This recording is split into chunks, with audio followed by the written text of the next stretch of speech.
teman-teman tahu semua ya kan. Berarti kan Pak Eko kan mau memberi ilmu juga, berbagi ilmu kayak workshop itu. Apa itu ada biayanya atau tidak, Pak? Tidak ada. Tidak ada biaya ya. Tidak ada. Nah, saya tegasin lagi, Pak Eko udah bilang tidak ada biaya. Tidak ada biaya sama sekali. Jadi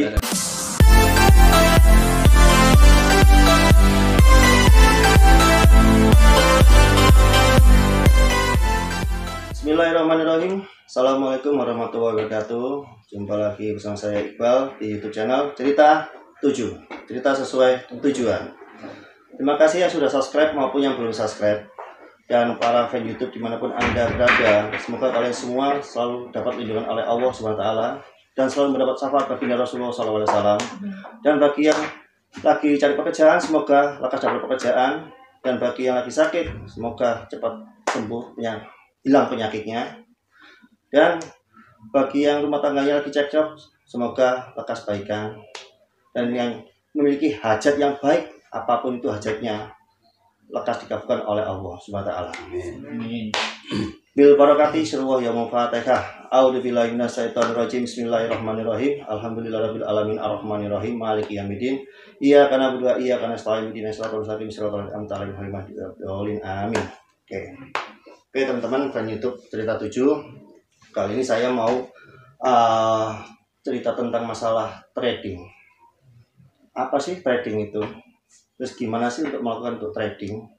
Terus kita mau trading itu pasti bingung teman-teman. Ada yang nggak terlalu hafal tentang hitungan gini lah, satu lot atau apalah.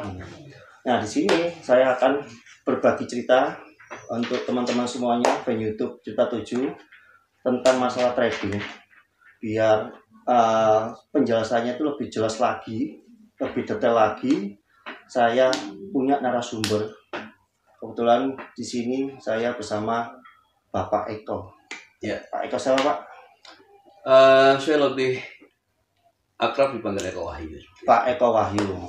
Beliau bekerja di Top Grow, ya Pak ya. Betul.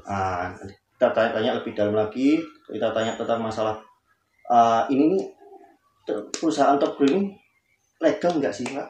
Betul. Oke. Yuk, terima kasih Mas Iqbal. Ya.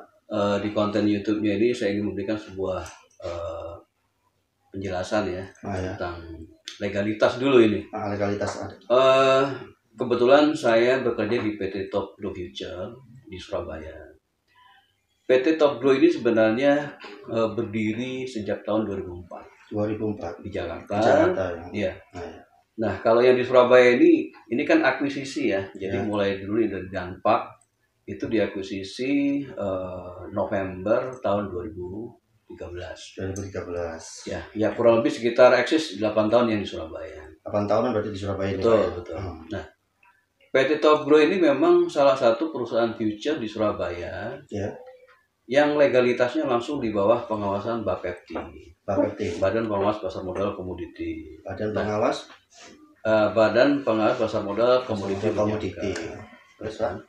Nah, di samping Bapepti, dalam pelaksanaannya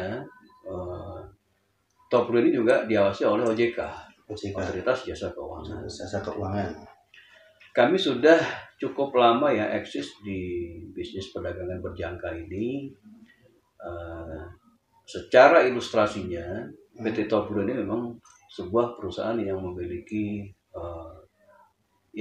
saya bilang itu yang sangat kuat lah dari segi finansialnya.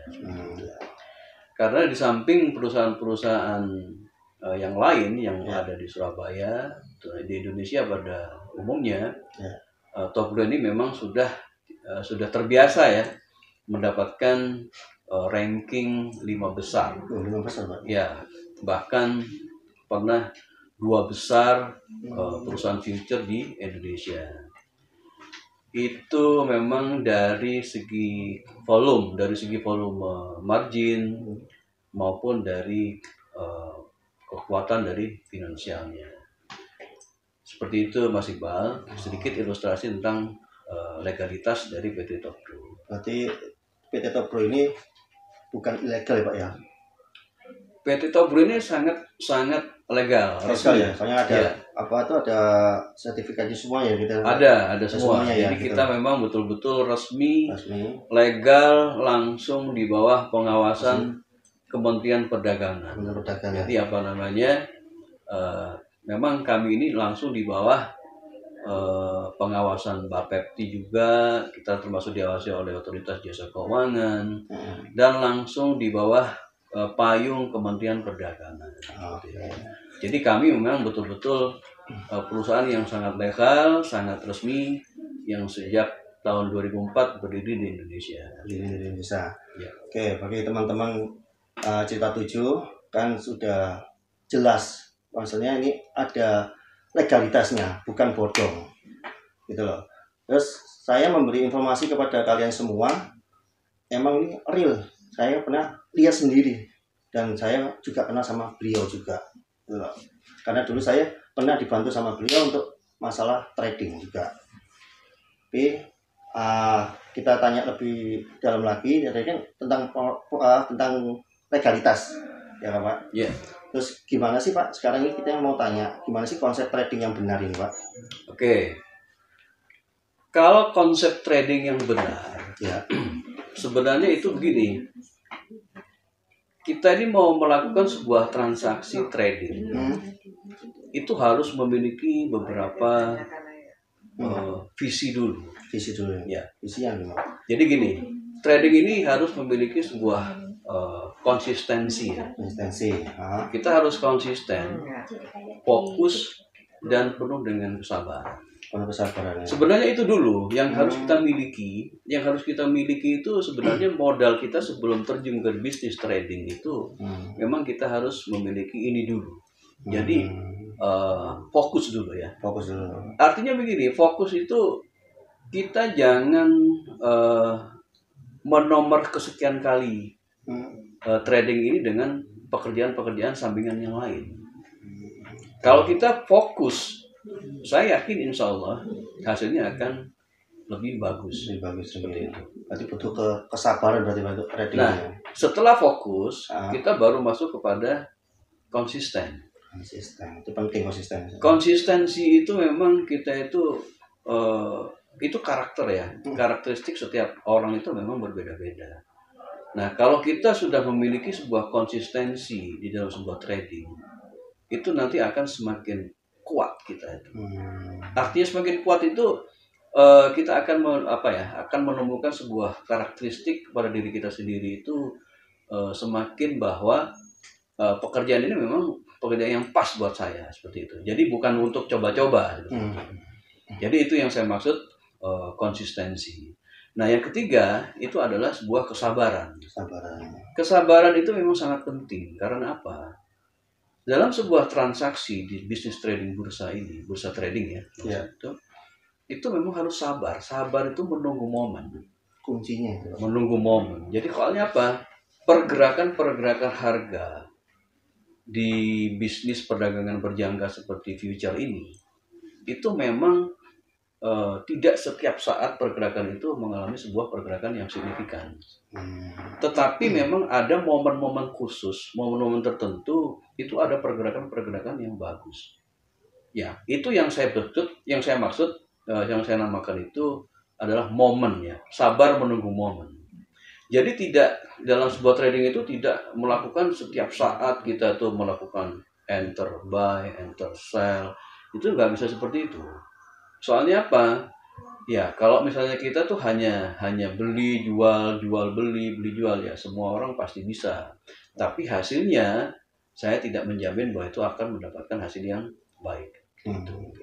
Jadi pertama-tama kita sebagai dasar ya, kita sebelum menjalankan sebuah bisnis trading ini, kita harus memiliki modal itu dulu. Konsistensi, fokus, dan sabar. Nah, baru kita masuk kepada area mau melakukan sebuah bisnis trading ini. Kira-kira seperti itu Mas Iqbal. Oke, ini saya ambil intinya aja Pak ya, gitu ya, supaya gampang untuk dicerna buat mereka semua yang fan YouTube Cerita 7, baik sama saya juga ya kan, kita sama-sama belajar sini.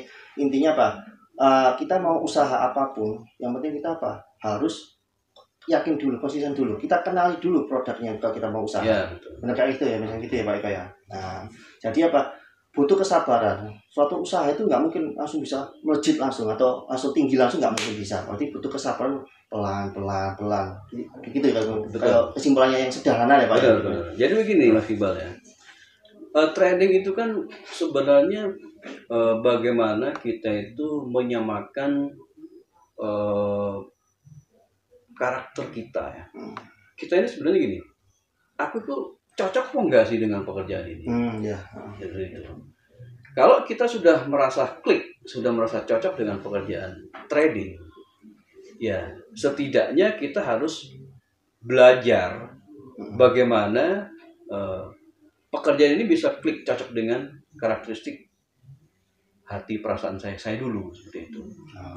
Jadi nggak bisa pekerjaan trading ini terus kita lakukan hanya coba-coba, hanya untuk sesaat saja, hanya untuk temporer seperti itu. Itu menurut saya ya, yang saya sudah hampir 18 tahun di bisnis ini, kita nggak bisa seperti itu. Tapi saya setuju Pak tentang pendapat Pak Eko. Iya.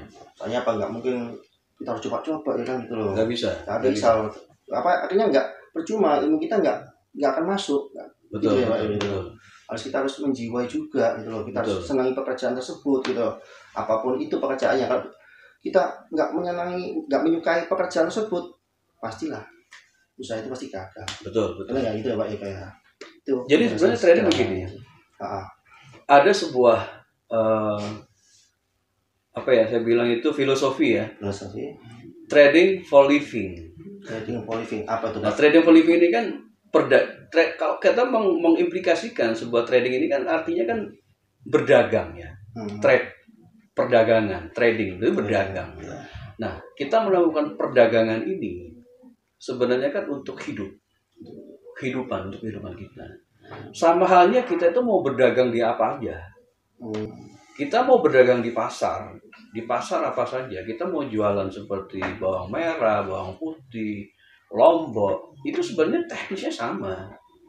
Kita beli ketika harga itu murah. Nah, kita jual lagi ketika harga tinggi.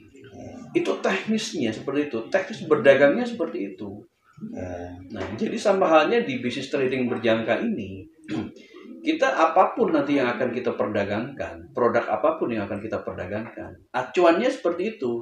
Jadi begitu harga kita rendah, harga murah, kita bisa melakukan entry buy, beli, gitu kan? Nah, ketika harga naik, kita jual. Itu yang dimaksud likuidasi. Nah, seperti itu. Nah, yang paling hebatnya bisnis trading berjangka ini, itu tingkat likuiditasnya sangat tinggi. Jadi di pasar itu begitu barang kita jual, itu sudah langsung ada yang beli. Nah, ini yang saya maksud tingkat likuiditas bisnis ini sangat tinggi. Jadi tidak perlu ragu-ragu lagi bahwa barang yang sudah kita beli, kita jual, kita nggak nunggu-nunggu lagi siapa pembelinya. Di pasar itu sudah tingkat likuiditasnya sangat tinggi. Seperti itu. Itu ini sedikit ilustrasi tentang bisnis trading gitu Mas. Tapi ini kan kalau itu tadi kan terlalu dalam pembahasannya Pak. Ya. Ini kan kita perkenalan untuk bagi yang pemula. Mungkin yang udah pernah melakukan trading paham lah ya kan gitu. Bisa dimengerti omongnya Pak Eko. Betul. Karena apa? Sama-sama jiwa trading itu dia Pak. Tapi ini kan kita memberi inspirasi, memberi edukasi kepada pemirsa di Cerita 7 ini. Apa itu tentang pemula ini apa sih masa trading tadi? Oke. Tadi kan udah dijelasin sama Pak Eko, masalah legalitas semuanya, terus caranya untuk gimana itu, pokoknya ini bukan ilegal ya Pak, tapi legal. Sekali lagi saya tegaskan ini legal, karena apa? Saya sama-sama kenalnya juga, gitu loh. Terus gini Pak, mau tanya lagi buat wawasan buat kita semua sama pemirsa semua ya Pak ya kan gitu. Oke. Gimana sih cara pengambilan sebuah keputusan dalam suatu bidang itu? Begini. Gitu. Kembali lagi pada tema ya. Kita ini kan temanya masalah trading.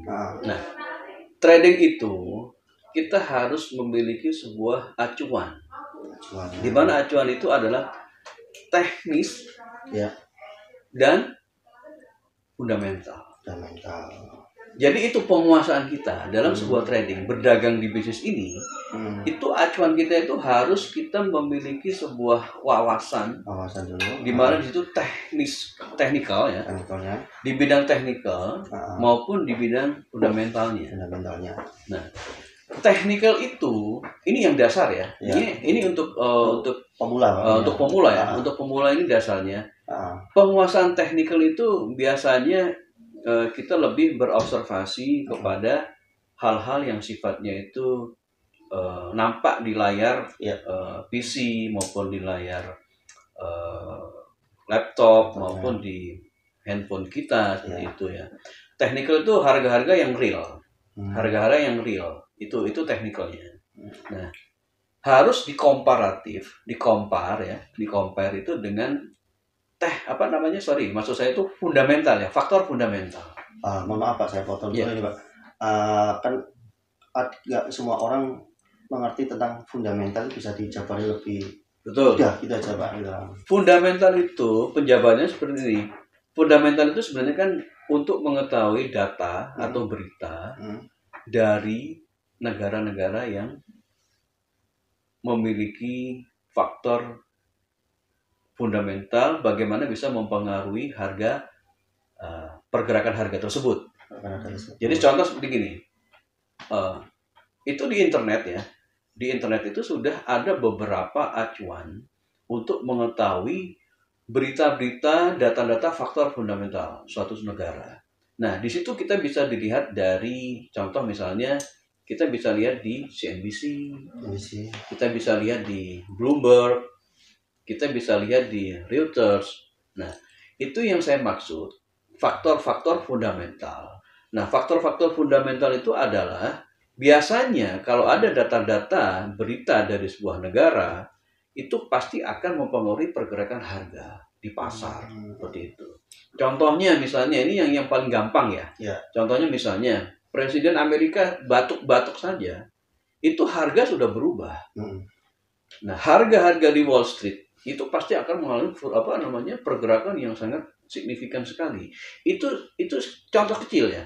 Itu contoh kecil. Nah, ini yang saya maksud faktor fundamental seperti itu. Contohnya seperti itu. Nah, misalnya contoh Jepang. Suatu di Jepang, contoh misalnya ini di pabrik mobil Toyota misalnya, terjadi katakanlah di situ ada gagal produk misalnya. Itu juga bisa mempengaruhi harga di pasar seperti itu. Nah, ini yang saya maksud faktor fundamental yang bisa mempengaruhi pergerakan harga di pasar seperti itu. Nah, apa manfaat buat kita sebagai pemula trading untuk mengetahui faktor teknikal dan fundamental? Faktor fundamental ini sebenarnya bisa membantu kita untuk mengetahui pergerakan harga nantinya. Begitu. Kalau misalnya tadi saya bilang ada gagal produk di perusahaan mobil Toyota katakanlah, ini secara otomatis biasanya harga itu akan mengalami penurunan, terutama di mata uang yen. Seperti itu. Ini contoh kecil saja seperti itu.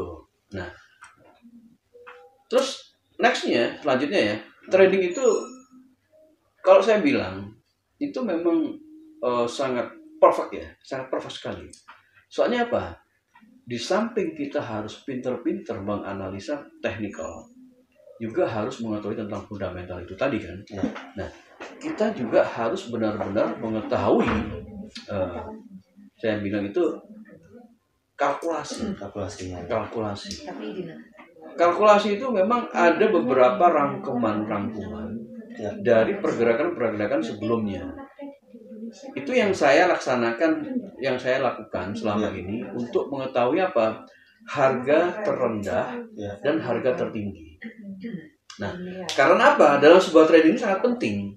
Kita harus mengetahui harga paling rendah berapa, harga paling tinggi berapa. Nah, baru kita buat acuan. Ini harga rendah berapa, harga tinggi berapa. Ini untuk kita buat acuan kita untuk mengambil harga berikutnya yang kita targetkan. Pasti kan ada resikonya pasti ya Pak gitu ya. Resiko trading itu pasti kan gitu loh. Iya, kita harus pandai-pandai untuk membaca. Betul sekali. Jadi apa namanya? Memang ini kompleks ya. Iya. Trading ini memang kompleks. Jadi nggak bisa kita itu melakukan transaksi langsung dalam apa namanya saya maksud itu langsung keadaan harga hari ini saja, tidak seperti itu. Jadi kita harus mengetahui riwayat harga-harga yang kemarin. Katakanlah sekarang hari Selasa ya, Mas Iqbal ya. Saya biasanya itu mengevaluasi itu sudah 2 minggu sebelum harga yang sekarang. Itu saya evaluasi. 2 minggu mulai. 2 minggu yang kemarin itu sudah saya evaluasi. Hari Senin pembukaan harganya berapa, closing tutupnya harga berapa, hari Selasa itu opening harga berapa, closingnya harga berapa. Nah, itu saya rangkum. Saya rangkum Senin sampai Jumat, saya rangkum trennya seperti apa dalam seminggu itu, weekly itu. Tren harga ini seperti apa. Nah, minggu berikutnya begitu. Saya rangkum seperti itu juga. Hari Senin seperti apa ya kan, openingnya, closingnya seperti apa sampai Jumat. Nah, begitu saya tahu hari minggu pertama, minggu kedua sudah ketahuan trennya. Begitu masuk ke minggu ketiga, kita sudah gampang untuk mencari tren-trennya. Harus 2 minggu kan itu Pak ya? Ya, memang kita harus kompleks ya. Kita belajar nggak 2 minggu nggak bisa Pak? Sebenarnya bisa ya, tergantung ya. Tergantung bagaimana kita itu mau mengevaluasi seperti itu. Biasanya saya itu dalam mengevaluasi itu 2-3 minggu ya. Itu harga sebelumnya itu sudah saya evaluasi untuk mengambil keputusan harga yang saat ini seperti itu. Karena apa? Di dalam pengambilan sebuah keputusan, saya biasanya itu mencari harga yang memang betul-betul menurut saya itu yang tepat ya, timing entry. Jadi seperti itu Mas. Oke. Kurang lebihnya. Itu udah dapat penjelasan untuk masalah keputusan dalam suatu trading tadi Pak ya. Pasti ada resiko sama keuntungan itu pasti ada ya kan? Pasti. Cuma gini Pak Eko, saya mau tanya lagi, mungkin teman-teman kalau mau trading di Tokyo ini adanya apa sih Pak? Apa itu produknya itu Pak? Oke. Teman-teman kalau misalnya ingin melakukan sebuah trading di perusahaan kami di Tokyo Future ini ya, itu memang sangat mudah sekali. Karena apa? Sebelum teman-teman melakukan trading yang real, itu akan kami berikan semacam workshop ya.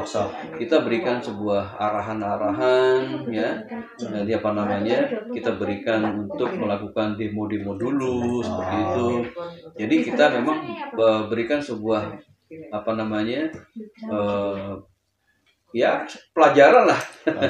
Pelajaran. Kalau saya bilang biasanya saya dalam sebuah mau melakukan trading yang real ya, nah, teman-teman yang misalnya belum mengerti gitu, itu saya adakan training dulu, saya lakukan training dulu, saya adakan semacam percobaan dalam akun-akun demonya seperti itu. Nah, nanti kita juga ajari masalah keterkaitan tentang masalah teknikal dan fundamentalnya seperti itu.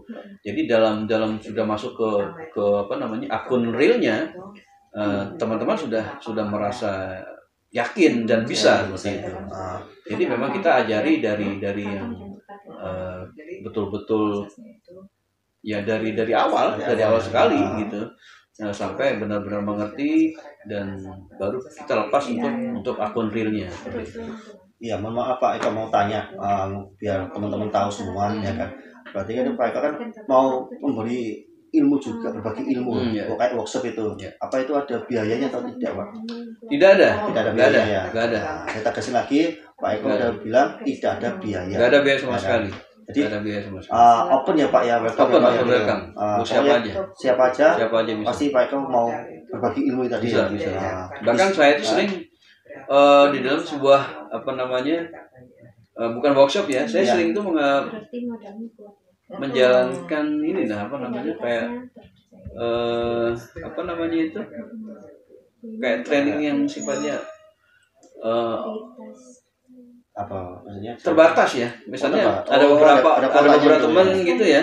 ya. Misalnya ada 3 orang, 4 orang yang ingin belajar trading gitu, ya memang saya adakan kelas di kantor itu untuk Ini berapa orang sih Pak? minimal 2 orang, 3 orang bisa. Dua orang. harinya? Ya. Harinya hari apa Pak? Kita tentukan mana yang luang aja. Berarti bisa kontak dulu sama Pak Eko dulu ya. Iya, Bikin betul. janji dulu ya Pak ya. Bisa. Soalnya takutnya beliau kan keluar ya Pak ya, ada tamu Betul, gitu kan. betul. Soalnya kan beliau kan ya apa ya, budget tamunya banyak juga ya gitu ya gitu. Kita kondisikan memang, untuk harinya nanti kita buat sama-sama saling pas luang aja lah. Oke. Oh iya Pak, produknya apa aja sih Pak di Topgo ini? Produknya itu banyak ya. Di sini kan sepertinya ada forex ada. Forex. Forex itu kan forex exchange. Jadi apa namanya mata uang gitu. Mata uangnya apa aja Pak? Yang paling familiar itu di bisnis ini kalau forexnya itu ada euro, ada pound sterling, ya, ada yen, ada Swiss francs, ada Aussie gitu kan. Itu yang familiar biasanya itu. Yang familiar. Ini yang forex nih Pak ya. Yang forex, betul. Terus yang forex. apa lagi Pak yang ada komoditi. Ada apa komoditi itu emas, ada emas. Loko biasanya itu orang-orang bilang loko gitu ya, gold ya. Emas gitu kan. Ada oil. Ada oil gitu. Nah, terus perak ada juga. Terus ada indeks saham. Indeks saham apa jadi Pak misalnya? Indeks saham itu ya semacam indeks saham Asia seperti Hang Seng, Hong Kong ya, sahamnya Hong Kong, terus indeks Nikkei, sahamnya Jepang, terus indeks Kospi, sahamnya dari Korea. Memang ini ya yang sering digunakan transaksi oleh nasabah-nasabah di kantor kami itu memang produknya ini yang paling familiar seperti itu.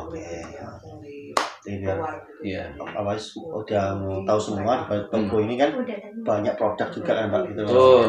Terus Topgo ini memang bukan, saya ulangi lagi, saya tegasin lagi, ada legalitasnya. Ada dijelaskan apa beliau. Terus kalau mau belajar ya kan bisa kabari Pak Eko langsung gitu. Ya gitu ya Pak ya. Gitu. Nah ini kan kita kan perkenalan dulu Pak biar mereka tahu. Gitu loh. Kan kalau gini kan udah mulai tahu semuanya. Nanti kalau yang mau cara untuk teknikalnya gitu Pak ya itu. Untuk melakukan gimana sih untuk cara sell to buy-nya ya kan. Betul. Itu di next berikutnya mungkin aja. Jadi gini, mungkin perlu saya tambah lagi Mas Iqbal ya. Trading ini sebenarnya kan itu opini yang berkembang di masyarakat itu kan kalau trading harus modal besar. Sebenarnya enggak gitu. Jadi trading itu kita bisa mengawali dari modal yang sangat kecil sebenarnya. Soalnya kan ada ukuran-ukuran ya. Jadi mulai dari trading yang reguler, trading mini maupun trading mikro. Jadi sebenarnya kalau kita mau memulai modal yang dari 1 juta itu sebenarnya sudah bisa. Jadi tidak harus kita berimage trading itu dengan modal yang ratusan juta, tidak seperti itu. Tapi kita memulai dengan trading yang lebih modal kecil lah, dari 1 juta, 5 juta itu sudah bisa. Oh bisa gitu Pak ya. Mungkin bisa dijelaskan di pas selanjutnya mungkin Pak ya. Yang untuk permudah lah, maksudnya bagi yang pemula itu yang bisa dimengerti. Kayak ini tadi kan modal kecil bisa untuk melakukan trading. Itu salah satu apa itu Pak? Trading apa ini?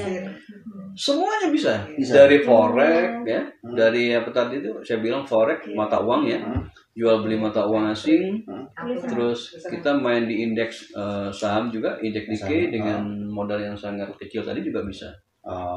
Mungkin menurut Pak Eko yang paling mudah untuk dimengerti apa Pak? Buat untuk para pemula Pak? Sebenarnya ini kan penyamaan karakteristik visi lagi kembali pada itu. Soalnya setiap orang itu pasti akan memiliki kecocokan karakter dengan pergerakan produk itu tadi. Contoh misalnya, saya dulu itu memang senang dengan pound sterling. Akhirnya saya saya kok lebih cocok dengan euro. Nah, saya kok cocok dengan Nikkei seperti itu. Nah, akhirnya begitu dalam perjalanan saya itu mencoba trading terus, akhirnya saya kok lebih cocok kepada produk A misalnya. Ya sudah itu yang kita jalankan. Oke. Seperti itu. Jadi kita sebenarnya boleh saja, sah saja kita mau trading produk apa saja semuanya bisa. Cuman kan sebenarnya saya sarankan lebih terfokus kepada salah satu produk. Nah, soalnya apa? Ketika kita sudah penguasaan karakteristik pergerakan sebuah produk tersebut, maka kita akan gampang dan mudah untuk melakukan pengambilan keputusannya. Seperti itu. Itu saran Pak Eko ya, sangat bagus sekali ya kan. Nanti pokoknya lebih lanjutnya pengen kan nggak bisa hanya omongan aja Pak kalau dengan ini kan perkenalan dulu kita ya kan gitu loh. Yang penting Pak Eko sangat welcome mau berbagi ilmu gitu ya. Berarti kalau mau yang berbagi ilmu bisa ngabari Pak Eko, bisa sangat bisa sekali. Kira-kira berapa Pak nomor teleponnya Pak Eko biar mereka bisa kontak sama Pak Eko sendiri gitu loh. Kan kita catat di deskripsi juga. Nanti bisa langsung ke nomor WA saya atau nomor handphone saya di 0822 88 64 1968. Oke. Atau langsung ke telepon handphone saya bisa juga ke 08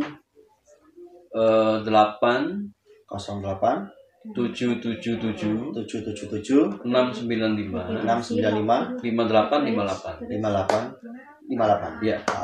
Dua nomor itu Pak ya. Dua nomor itu aja. Itu on selama 24 jam. 24 jam ya nomor itu. Selalu dibawa semua ya Bapak ya. Enggak pernah off pokoknya Pak ya. Kalau off ya pasti kan dicariin sama apa?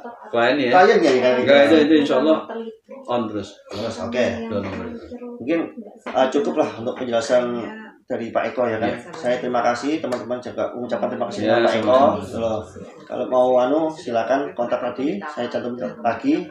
Semoga ini bermanfaat Pak ya kan. Insyaallah.